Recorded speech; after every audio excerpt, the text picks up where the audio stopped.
सीमावर्ती जिला कुपवाड़ा लोला कंसोर्टियम जहां डीडीसी चुनाव के चौथे चरण के लिए तैयारी चल रही है, जिसमें एलन पंडित के अलावा स्वतंत्र उम्मीदवार भी मैदान में उतरे हैं।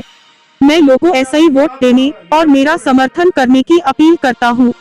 मैं ब्लॉक वोरा की बेहतरी के लिए काम करूंगा और मेरा चुनाव चिन्ह सेवा में सबसे आगे होगा।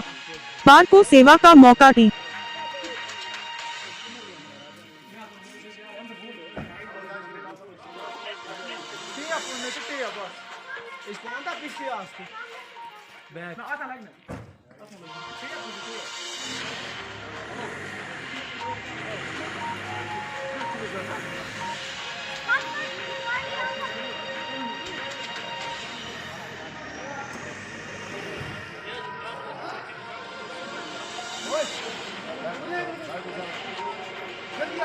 जल्दी गाड़ी में चलेगा।